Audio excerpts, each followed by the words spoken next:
I wonder how things are going in the Middle East.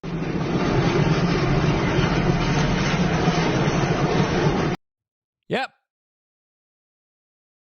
Pretty awful. And about to get a lot worse, as a lot of people are now expecting a ground invasion into Lebanon after the Hezbollah leader was just taken out by Benjamin Netanyahu, who made the call on U.S. soil. What's going to be happening next? How will this event transfold? What were the important details that we need to understand from all of this, as the United States is now sending complicated messages saying we're trying to de-escalate, while at the same time saying we fully support this larger escalatory action? Well, that's exactly what we're going to be talking about in this independent media broadcast. As, of course, the main story right now, which is significant, which is important, which everyone should be talking about, is the confirmation, even from Hezbollah, that its leader, who was underground, who didn't use any kind of tech, who was hiding out, who was specifically targeted by the Israelis, has been confirmed KIA this Saturday from an Israeli airstrike in the south of Beirut. He was one of the founders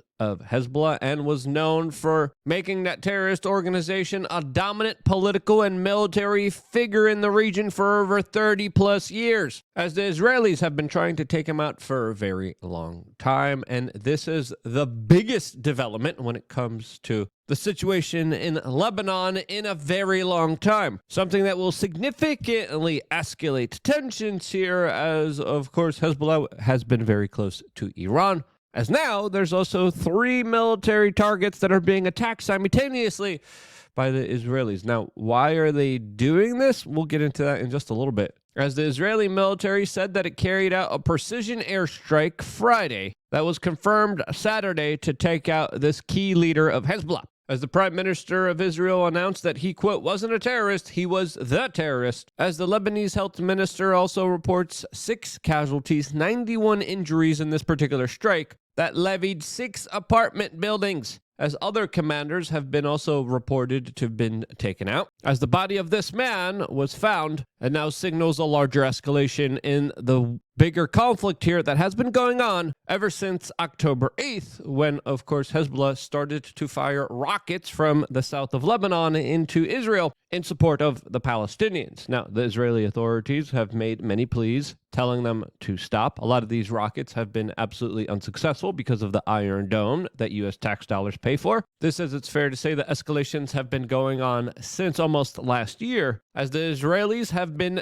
promising to put pressure on Hezbollah until they stop sending rockets into their country. This, as earlier this month, the Israelis used a 15-year-long sabotage operation where they put explosives in pagers and walkie-talkies that targeted a lot of the Hezbollah military leadership, maiming thousands of individuals with this deliberate sabotage attack that also escalated the situation dramatically. As according to many military sources, now Israel believes that they have Hezbollah on the ropes and that soon they will be, quote, coming in to finish the job with boots on the ground in the south of Lebanon that could be placed there at any moment, at any time. As strategically, a lot of people believe that Hezbollah is extremely weak right now, as their leadership has been decapitated. Most of their members had their fingers or private parts blown off through pager sabotage attacks, as a lot of eyes are now on Iran to see how they will respond. As, of course, Hamas sent their condolences to the leader of Hezbollah,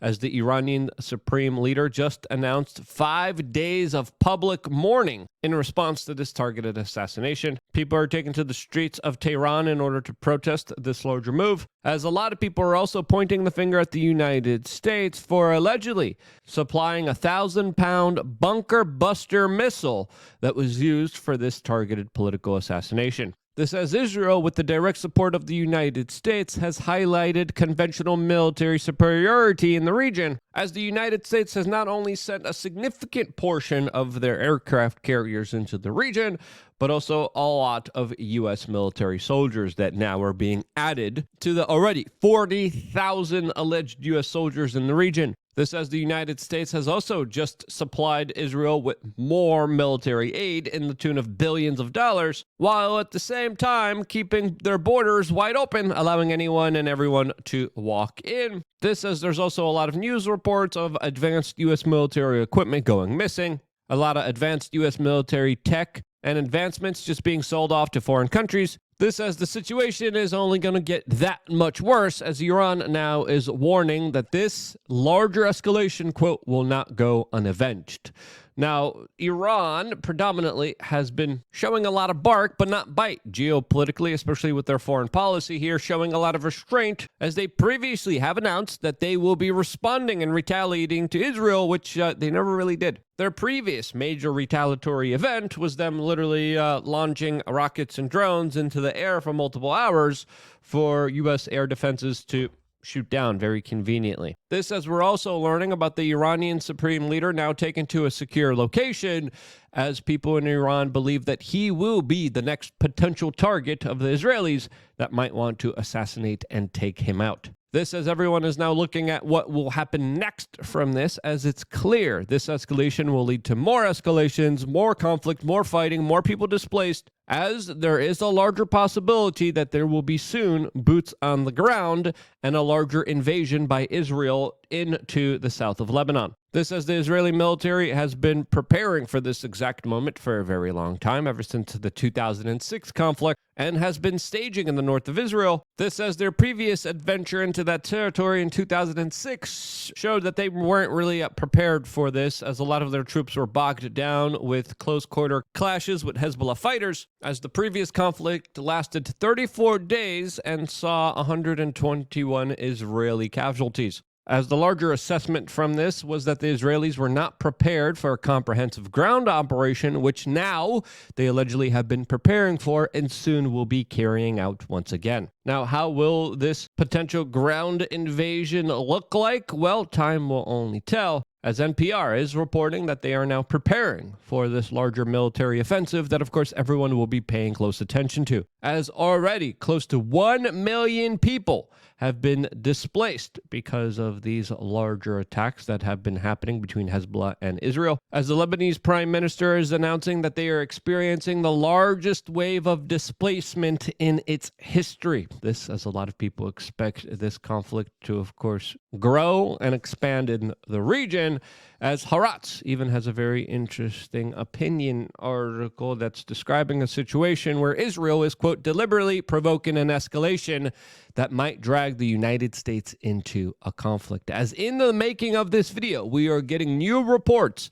of the Israelis launching airstrikes in Yemen. Also, there's other reports of strikes happening inside of Palestine and in Iran as well. The Iranian reports are still kind of unconfirmed here, as a lot of reports in the making of this video should always be, of course, questioned, since there's always a lot of deliberate spread of fake news. Now, exactly what's happening here, we don't know, but the reports that are coming in right now is that there are strikes in Yemen, Lebanon, and Palestine all at once. As in the United States, we get articles like this, highlighting how the United States is trying to, quote, prevent this larger conflict from escalating, according to U.S. State Department officials, which I call an absolute lie, as the U.S. Defense Secretary just came out and believes that there's going to be an all-out war between these two countries, which could equal or exceed casualties of which we saw in Gaza, as the President of the United States announced that he's fully backing the assassination of this Hezbollah leader,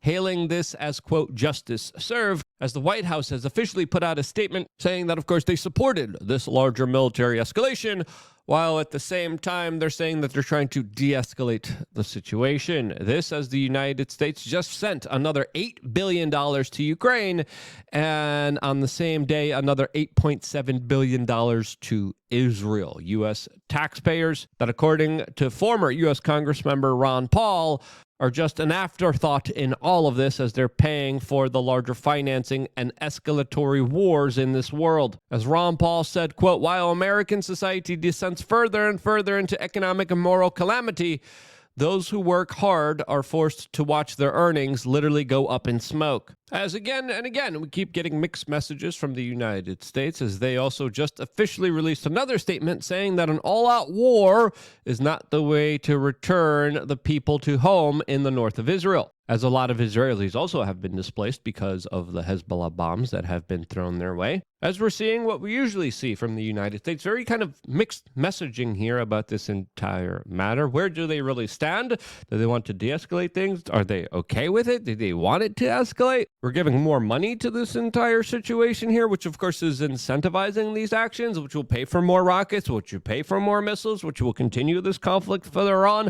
As it's also important to note here that the Prime Minister of Israel is embattled with a lot of political controversies and a lot of adversaries who believe that he will be leaving office as soon as these wars are over. And if you're Benjamin Netanyahu, you don't want these wars to be over because they also signal a larger kind of political end to his dynasty, as there are a significant portion of Israelis that are protesting his government, that don't like him and want him out of political office. And with these conflicts escalating, the probability of that happening is becoming less possible. This as the United States was just involved in their own airstrikes as they went after militants inside of Syria, militants that they previously supported, aided, and abetted in order to try to get rid of the political current leadership of Syria. More of your U.S. tax dollars just going up in smoke, as of course we paid for a lot of these Islamists to take down the secular government of Bashar al-Assad.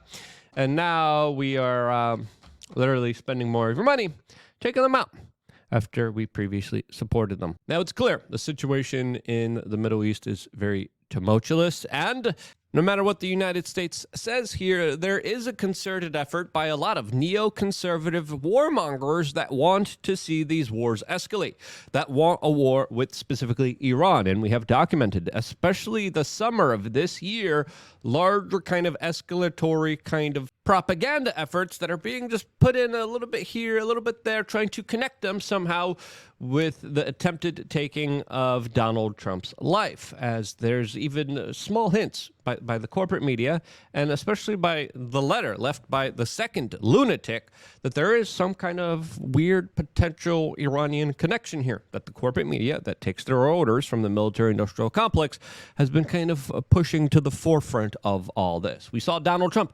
engage in all of this as well, as he specifically addressed the larger threats against his life, allegedly by the Iranians, as the Iranians also have allegedly now hacked his campaign and given that information to the Kamala Harris campaign. As a lot of people who are speaking out against these wars usually have the full might of the federal government trying to, of course, stop them. As Tulsi Gabbard even talked about when she opposed Barack Obama's request to start bombing more countries in the Middle East, that the White House immediately called her and threatened her, saying, "How dare you stand against, as a freshman Democrat, your president who is from your home state of Hawaii?"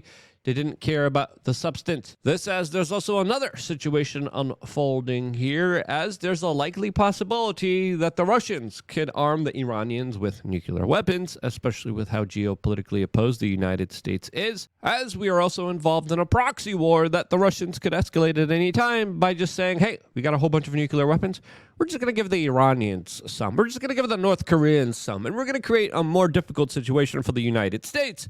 As to me, looking at all of this, this is not advantageous for America, its people, and its interest. And if you do truly care about this country, you wouldn't let our political leadership and foreign policy be decided by individuals who are incentivized by it, by getting enriched by it.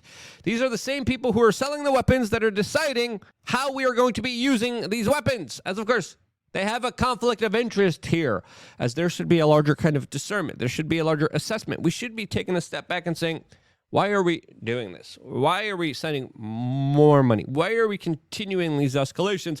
Where are we at a risk here to be affected by these escalations that we are helping, of course, push further up the trajectory of a full all-out war? And when there's a war, how are we positioned on the world stage to, of course, not be screwed over? How are we vulnerable? And we're not even looking at that, as the borders are wide open. People get to walk in, as we're making enemies all around the world. As strategically, the right situation would be to secure the borders, to, of course, make sure we're making the decisions based off the best interest of the American empire, and not just grubby, money-hungry, sociopathic weirdos that want to make a buck off of America, its people, and its country. Yeah. That's the biggest difference here. And if you agree with that, share this video with your friends and family members. It is more imperative than ever. If you like the shirt that I'm wearing, get it on thebestpoliticalshirts.com. We just got a new banger that we're going to be releasing later on today, as this one that we just released a couple days ago, Make America Not Fat Again, is awesome. We're going to be releasing another shirt later on today. And just understand that there are regular shirts that we release for the general public, and then other shirts that we release for members of LukeUnfiltered.com for a cheaper price, plus only exclusive designs that are only available to members and no one else. You could show, hey, look, I'm a part of a secret members, not so secret, private, not so private quasi organization that is there to speak to each other. As of course, we just did our meetup for members of LukeUnfiltered.com here in Miami. It was a last minute kind of thing, and it was awesome. It was incredible. It was absolutely really fun to meet you guys, see you guys, and to, of course, spend time, as we talked a lot about health. We talked about a lot of the fun stuff to do around here. I got a lot of other ideas of what I'm going to be doing privately, of what I'm going to be potentially doing for the next members meetup, which will probably happen sometime soon. So more meetups coming, more ways of building communities, more ways of connecting people, all of that exclusively just for members of LukeUnfiltered.com. As of course, we need you guys to sign up more than ever. Sign up right now, and I will see you there right after this broadcast, as we always have special broadcast just for members of LukeUnfiltered.com. If you haven't signed up yet, what are you waiting for? Click the link down in the description below, and I will see you there right afterwards. As you get a lot of cool things. You could also call in. And if you agree with the overall kind of message that we are telling you here on this particular broadcast, share this video with your friends and family members. I wouldn't be here if it wasn't for you guys doing that. And this is why I love you guys. Stay tuned for more here on youtube.com/wearechange.